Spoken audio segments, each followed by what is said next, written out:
Next video में स्वागत है।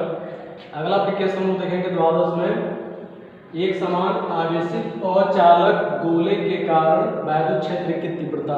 हमारे पास एक कोई सॉलिड स्फीयर है, ठोस गोला है और चालक है और उसके अंदर पॉजिटिवली चार्ज दिया गया है, पॉजिटिवली चार्ज प्लस क्यू का दिया गया है।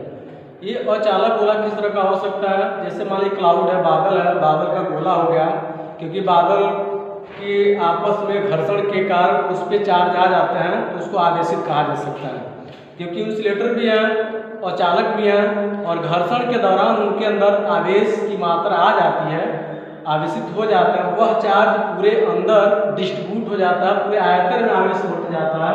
तो उस तरह के गोले की बात की जा रही है। अचालक गोला और आवेशित भी है। इस तरह का हमारे पास एक आर त्रिज्या का गोला है जिसको पॉजिटिव चार्ज दिया गया पूरे आयतन में। उस आवेशित गोले से आर दूरी पर बिंदु P पर वैद्युत क्षेत्र की तीव्रता निकालनी है। तो हम यहाँ पे बिंदु P पर वैद्युत क्षेत्र की तीव्रता निकालेंगे तो गॉस के अनुसार ये बताया गया है कि इस पॉइंट P से होकर जाने वाले एक एरिया वेक्टर की कल्पना करना। एक छोटा सा हम क्या करेंगे, यहाँ पे एक एरिया वेक्टर लेंगे और इस तरह से गोले के चारों तरफ एक गॉसियन सरफेस की कल्पना करना। इस पॉइंट से होकर के हम क्या मानेंगे, इस अचालक गोले के चारों तरफ, उसके चारों तरफ एक हम क्लोजिंग गॉसियन सरफेस मान लेंगे। और इस बिंदु P से जो एरिया वेक्टर वो भी बाहर है और इस गोले के कारण बिंदु P पर जो वैद्युत क्षेत्र की तीव्रता है वो भी बाहर है, इनके बीच का कोण 0 होगा। इस तरह से गॉस के नियम से जो वैद्युत क्षेत्र की तीव्रता निकालनी है उसका पहला स्टेप कंप्लीट हो गया, स्टेप नंबर 1 कंप्लीट। उसके बाद से स्टेप नंबर 2 में कि इस छोटे से एरिया वेक्टर से कितना इलेक्ट्रिक फ्लक्स निकल रहा है वो चीज हम यहाँ से कैलकुलेशन करना चाहते हैं। स्टेप नंबर 2 में ही आता है D I equal to vector E dot vector D A. तो इस तरह से पूरे काल्पनिक पृष्ठ से होकर गुजरने वाला फ्लक्स कितना होगा, तो phi equal to closure integral over vector E dot vector D A, क्योंकि पूरे सतह से निकलने वाला इलेक्ट्रिक फ्लक्स यहाँ पे हम कैलकुलेट करेंगे। अब यहाँ पर थीटा 0 होगा, क्योंकि एरिया वेक्टर इलेक्ट्रिक फील्ड दोनों एक ही दिशा में है, तो E D A cos theta और थीटा इक्वल टू 0 हो जाएगा, phi equal to closure integral over E D A. अब यहाँ पे ये कांस्टेंट है, क्योंकि जो भी इसके अंदर चार्ज होगा कांस्टेंट होगा, उसके चारों तरफ जो भी इलेक्ट्रिक फील्ड होगा कांस्टेंट होगा। तो यहाँ पे जो इलेक्ट्रिक फील्ड है वो हम बाहर कर लेंगे, कांस्टेंट है। अब यहाँ पे क्लोजर इंटीग्रल ओवर डीए है, क्योंकि यहाँ पे देख सकते हैं कि डीए मिलकर के पूरा इस गोले के पृष्ठ के बराबर हो जाएगा, पूरे गोले के पृष्ठ के क्षेत्रफल के बराबर आ जाएगा। समाकलन का मतलब यही है, सबको क्या करना, सम कर लेना, एडिशन कर लेना और पूरे सतह से निकलने वाला फ्लक्स निकालेंगे तो I equal to E into A, capital A, पूरे सतह से निकलने वाला ये हो जाएगा फ्लक्स। अब यहाँ पे गोले का जो क्षेत्रफल होगा 4 पाई आर स्क्वायर, ये आर त्रिज्या का जो गोला बन रहा है उसका जो क्षेत्रफल होगा 4 पाई आर स्क्वायर, इक्वेशन नंबर 1। और गॉस का दूसरा स्टेप कंप्लीट हो गया। अब स्टेप नंबर 3 हमारा क्या है कि जो गोले के अंदर जो चार्ज दिया गया, सतह पे दिया गया, पूरे अंदर बांटा गया, ये अचालक गोला है और चार्ज उसके अंदर है, पॉजिटिव चार्ज उसके पूरे आयतन में है। तो हम नेट चार्ज कैसे निकालेंगे? तो सब जानते हैं कि जब आवेश पूरे आयतन में बटा रहता है, लेंथ में, लंबाई में, चौड़ाई में, ऊंचाई में, पूरे उसके आयतन में बटा रहता है, तो उसको हम बोलते हैं वॉल्यूमेट्रिक चार्ज डेंसिटी, मतलब उसको आयतनात्मक आवेश घनत्व उसको कहेंगे। उसका सिंबल क्या है, रो है। तो rho equal to q upon v, क्योंकि यहाँ पे आप देख सकते हैं कि जब यहाँ पे कह सकते हैं कि v आयतन में क्यू आवेश है, तो यूनिट आयतन में कितना आवेश होगा, तो यहाँ पे सकते हैं क्यू बाई वी, और ये हमारा सिंबल क्या है, रो, मतलब यूनिट आयतन में तो जो भी आवेश आएगा उसका वो डेंसिटी कहलाएगा, पूरे आयतन की हो जाएगा। तो यहाँ से रो इक्वल टू इतना कर लेंगे और v का मतलब उसके पूरे आयतन को चार्ज बांटा गया है, उसका आयतन का फॉर्मूला लिख देंगे 4/3 पाई आर क्यू, क्योंकि गोले का जो रेडियस है r है।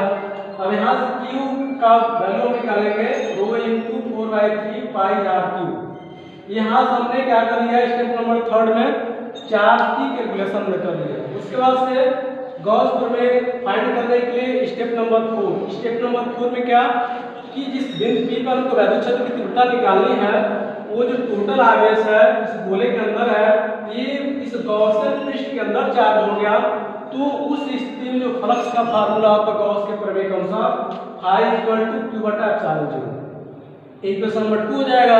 तो हमसे देख सकते हैं कि गॉस का जो फार्मूले से इलेक्ट्रिक फ्लक्स आया है और जो साधारण फार्मूले से इलेक्ट्रिक फ्लक्स आया है, दोनों एक जैसे हैं, दोनों फ्लक्स को ही प्रेजेंट करते हैं। तो हम क्या करेंगे, यहाँ पे समीकरण 1 और 2 को आपस में कंपेयर कर देंगे, तुलना कर देंगे। E × 4πr² और Q/ε0 अर्थात E = 1/4πr0 × Q/r²। ये तो उसी तरह से बिहेव कर रहा है कि यदि कोई पॉइंट आवेश है उससे r दूरी पर हम लोग कूलॉम के नियम से जो वैद्युत क्षेत्र की तीव्रता निकाले थे उसी जैसा फार्मूला मिला। तो हम ये कह सकते हैं कि ये टोटल चार्ज एक पॉइंट पे लोकेटेड होंगे दूरी अधिक होने की वजह से, तो ये फार्मूला मिला। उसके बाद से हम इसी को हम चेंज कर सकते हैं, क्योंकि हम चार्ज की कैलकुलेशन यहाँ पे किए हुए हैं। इस Q की जगह पे, इस Q की जगह पे हम इसको लिख सकते हैं। तो जब इस Q की जगह पे नोट करेंगे तो क्या हो जाएगा, रो × 4/3 πr³ ये 4 पाई से 4 पाई कैंसिल आउट हो जाएगा और बचेगा क्या, ρ/ε0 × r³ स्मॉल r²। दूसरी चीज क्या कि यदि यही बिंदु P इस गोले के पृष्ठ पर आ जाए, मतलब ये r किसके इक्वल हो जाए, इसके इक्वल हो जाए, मतलब ये पॉइंट P बाहर था, अब उसके पृष्ठ पे आ जाए, गोले के पृष्ठ पे आ जाए, तो वही लिखा गया यहाँ पे r = r। तो उस स्थिति में हम क्या कर देंगे, r के जगह पे, इसके जगह पे स्मॉल r का प्रयोग कर देंगे, तो r³ से r² कैंसिल हो जाएगा और हमको यहाँ पे क्या मिल जाएगा, E = ρ/ε0 r/3। तो इस तरह से देख सकते हैं कि जो इसमें रिलेशन आ रहा है E ∝ r स्मॉल r, मतलब जैसे जैसे ये डिस्टेंस बढ़ती जाएगी, जैसे जैसे सेंटर से सतह की ओर बढ़ते जाएंगे, वैसे वैसे इलेक्ट्रिक फील्ड का वैल्यू भी क्या होता जाएगा, बढ़ता जाएगा, क्योंकि इसमें समानुपाती का चिन्ह आया हुआ है।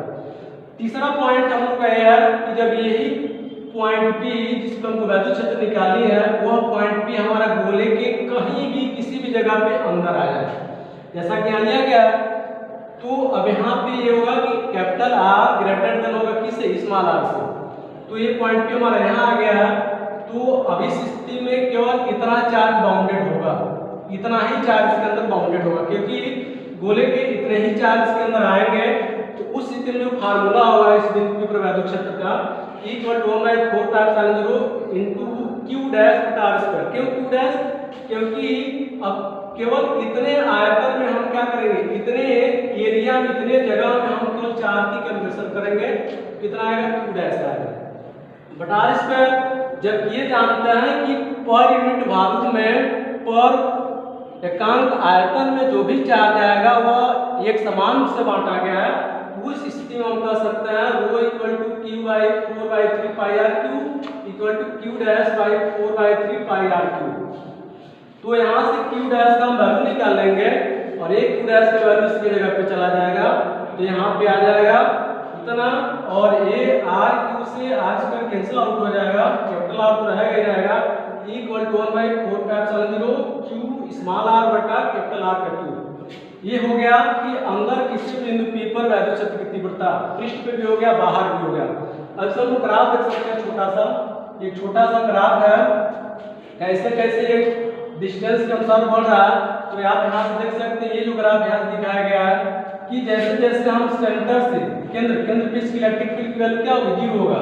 जैसे जैसे हम सतह की तरफ जाएंगे तो फार्मूले में क्या आया हुआ, r आया हुआ, स्मॉल r समानुपाती में, तो समानुपाती में इलेक्ट्रिक फील्ड का वैल्यू बढ़ेगा, तो जो ग्राफ होगा स्ट्रेट लाइन होगा, यहाँ से यहाँ पर समानुपाती का चिन्ह होगा। और जैसे सतह से दूर जा रहा है तो इलेक्ट्रिक फील्ड का वैल्यू का जो मान घट रहा है, व्युत्क्रम का रिलेशन आ रहा है। यहाँ पर दिखा सकते हैं इसे, ये व्युत्क्रम का रिलेशन।